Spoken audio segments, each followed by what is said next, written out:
this was the last question I had on here, and and it actually kind of gets to that very last super chat, which Jesse is talking about. Can the average male achieve the top 10% of wealth? Okay, so that was my last question was how can men benefit from all of this? Like understanding what we've just been talking about for the last hour and a half right now.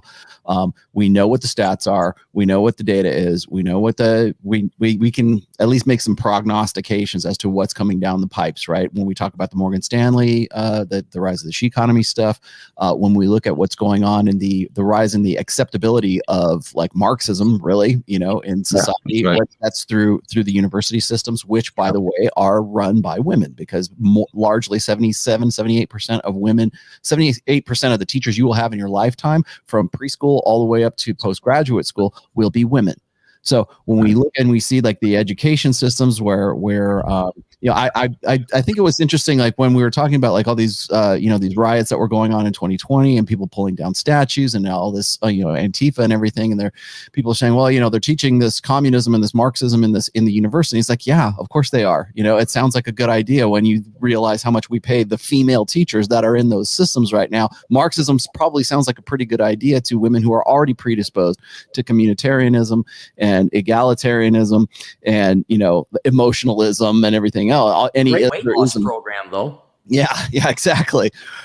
So my question is knowing all of this and being in the know, I guess, how can men benefit from this? Can the average guy become the top 10% of wealth? I think so, but and I want to run down like sort of four different little issues here. One of them is protection. And I think that Rich actually talks about this quite a bit, is like protecting your asset. Like what can you do to sort of like, if you're going to get into, do you still want to, like guys still want to get laid, guys still want to, solve their reproductive problem. They still want to have kids. They still want to, they still want to get the girls, Aaron.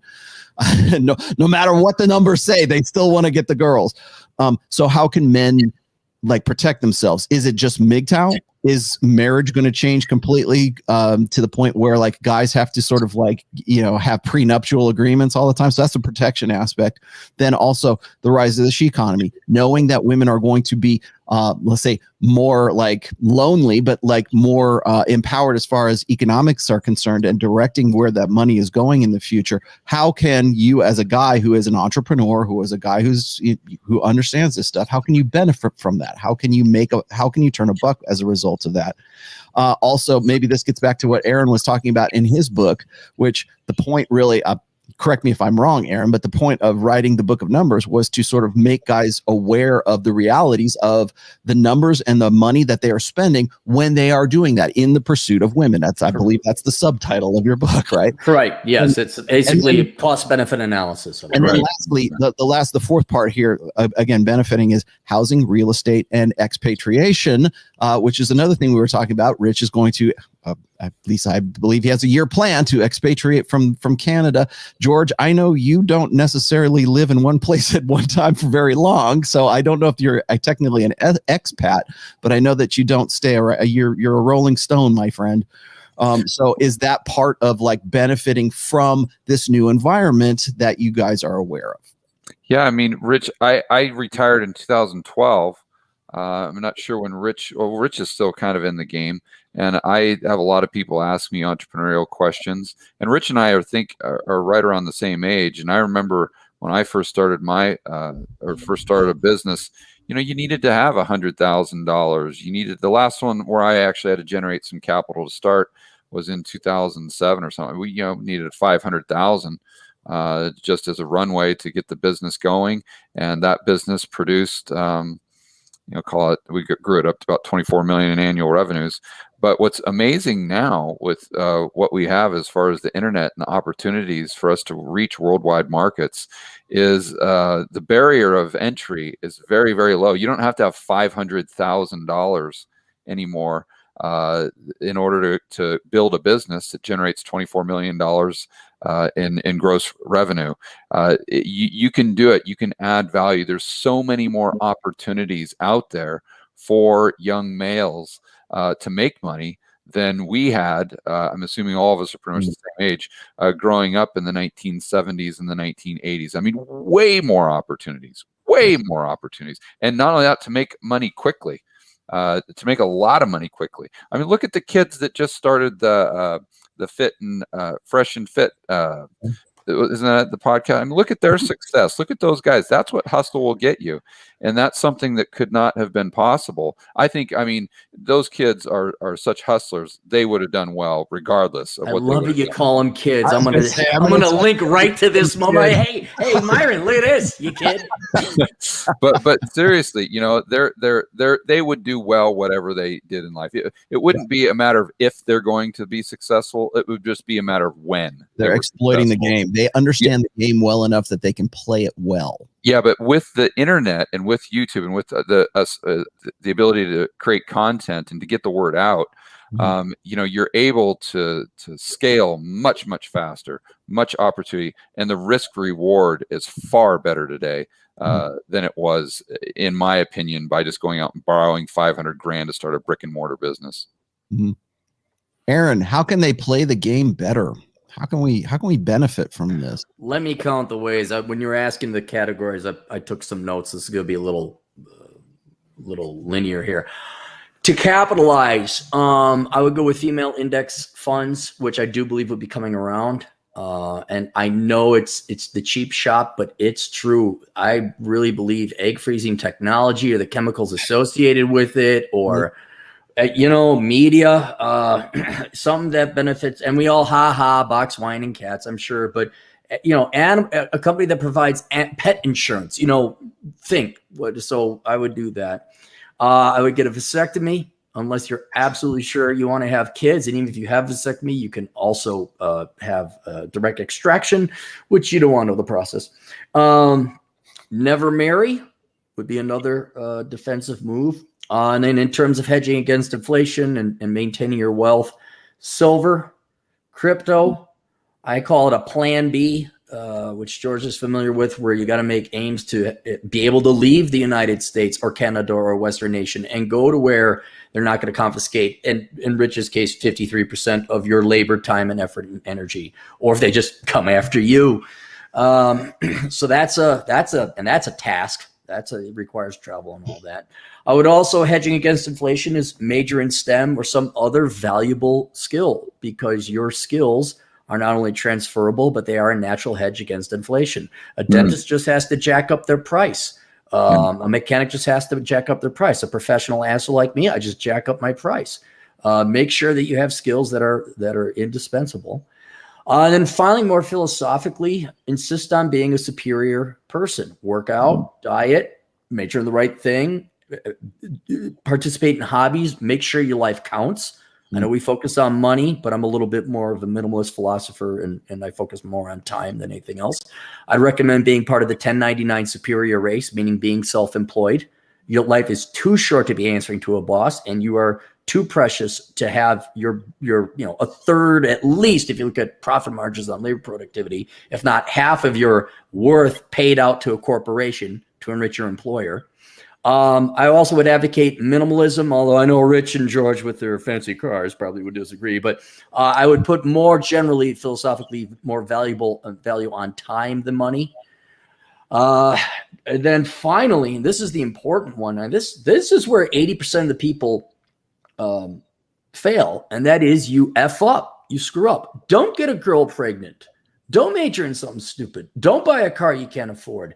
Don't smoke and eat unhealthily and play video games. Don't commit crime, which I don't think we really have to worry about this listening audience. But if you look at the vast majority of successful people, and by success, I mean they're not, let's say upper middle income or higher, they didn't screw up. They may not have a doctorate in physics. They may not have a multi-million-dollar empire, but they didn't screw up. And so that is something I think everybody can do, along with minimalism and all that, to kind of take advantage of this future. And it's been in Rich's book. It's put yourself first. Make sure you're the best person you can be, because at the absolute worst, you will have not wasted your life. Oh, and finally, one other thing. I forgot this. Give up your dreams, because it wouldn't be me if it wasn't a little bit dark. I don't care how much you love the girls. I don't care how much you want wife and kids. Now is not your time. If you get it, great. But do not pine and hope and hinge your happiness on that because it is out of your control. All But right, what so about coin collecting? yeah, what about coin collecting, Aaron? None of y'all are cool enough to be coin collectors. What about stamps? Are stamps cool? Can I have a stamp collection? Yeah, you could collect stamps for that. All right, so I'm going to co-sign everything that both Aaron and George said. I can't disagree with anything. I just wanted to put this up here real quick. He says, can the average male achieve the top 10% wealth? I'm going to say no if you're defining yourself as average. Average people don't do extraordinary things, okay? You need to take yourself out of the average category. There's a lot of average people out there. Average people don't put dents in the universe. They might put a little, something in it, but they're not going to do anything dramatic. It has never been easier to make money, ever, in the history of humankind. Yeah, and one of the things that drives me absolutely insane is when guys complain, Rich says you need to be a millionaire by the time you're this age. Okay. Why does it piss these guys off? Because they see themselves as average. They see it as an impossible feat. $1 million is not hard to make.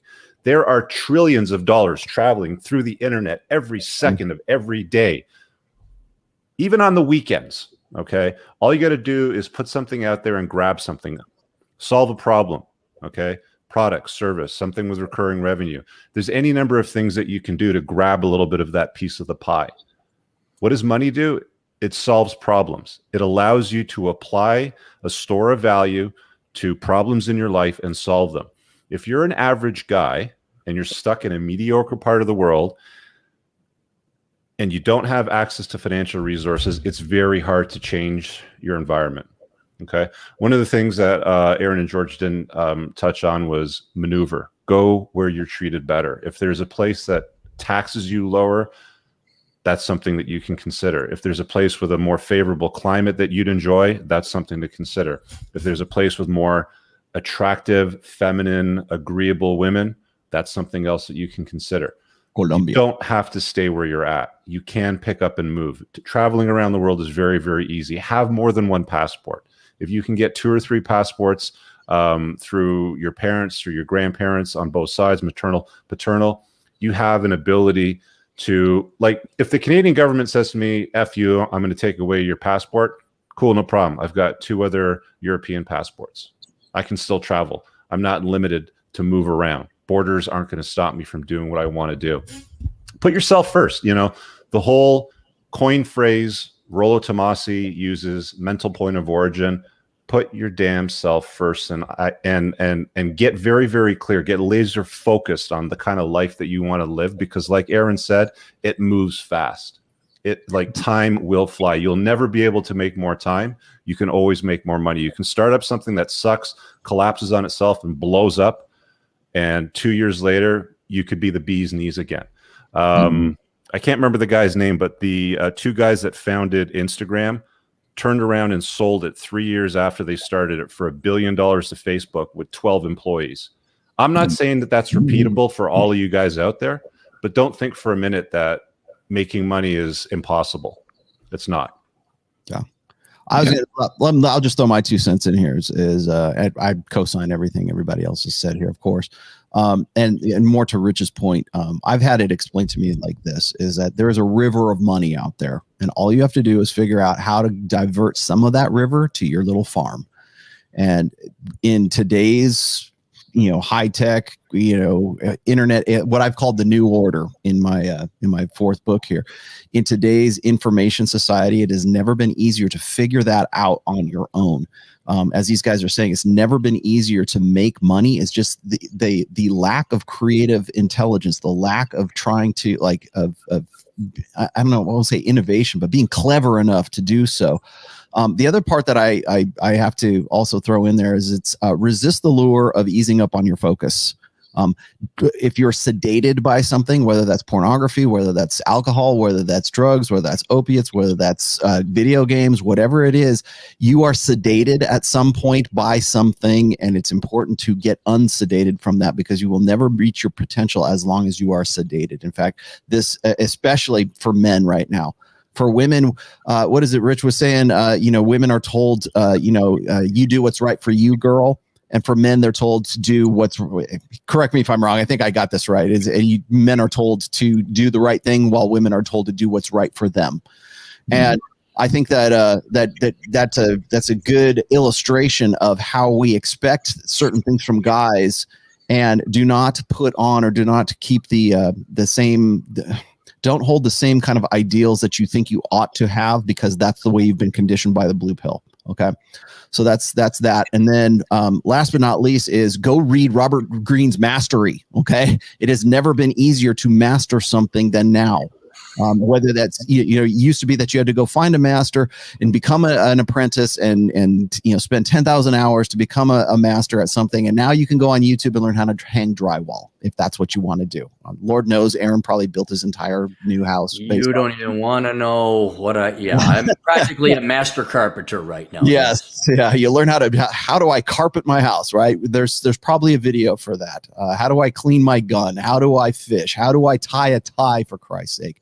Okay. Those kind of things. It's not hard to find that. It's never been easier to be a master at something. And we've never had this kind of, ease of access to that kind of stuff, but yet we've never been lazier because you've been sedated by something.